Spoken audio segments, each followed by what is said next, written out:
এছাড়াও যারা প্রতিদিন, অনেক লোক আছে প্রতিদিন সে প্লাস্টিকের বোতলের পানি পান করে, বোতলের কেস কিনে নিয়ে যায় বাসায়। তারা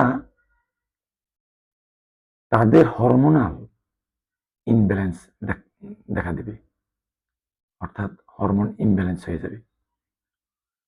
তাদের বিভিন্ন অঙ্গে বিভিন্ন ধরনের সমস্যা দেখা দেবে। তাদের ব্যথা বেদনা অনেক বেড়ে যাবে। এখন আসুন, উপায় কি? প্লাস্টিকের এই বোতলজাত পানি অথবা প্লাস্টিকের খাবার, এ সকল থেকে বাঁচার উপায় কি? আমরা প্রথমেই বলবো, আপনি আপনার ব্যবহৃত সকল প্লাস্টিকের আসবাবপত্র কমিয়ে ফেলুন এবং প্লাস্টিকের বোতলে পানি খাওয়া বন্ধ করুন। এটা তো সহজ।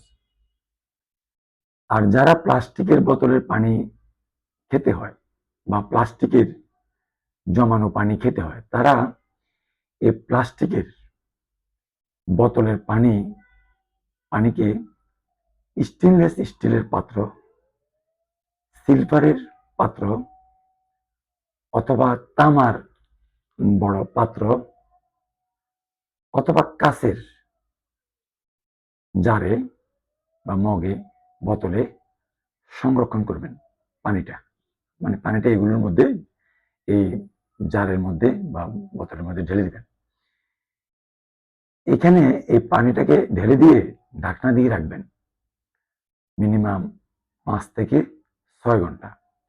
তাহলে এই মাইক্রোপ্লাস্টিক কণা অ্যাবজর্ব হবে, তখন আমাদের শরীরের আর আগের মতো ক্ষতি হবে না, ক্ষতির পরিমাণ অনেকটাই কমে যাবে। আর এটা কার্যকর উপায় কি? কার্যকর উপায় হলো প্লাস্টিকের সকল পণ্য অ্যাভয়েড করা, প্লাস্টিকের বোতলজাত পানি ব্যবহার বন্ধ করা, প্লাস্টিকের পানির ফিল্টার বন্ধ করা।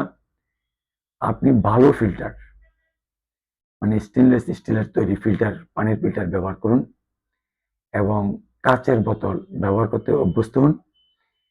আর প্লাস্টিকের তৈরি সকল জিনিস ব্যবহার থেকে বিরত থাকুন। এটাই সহজ ব্যবস্থা।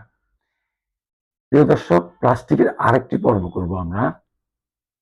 আপনারা দেখবেন আমি বিভিন্ন তথ্যপত্র থেকে সংগ্রহ করার চেষ্টা করছি।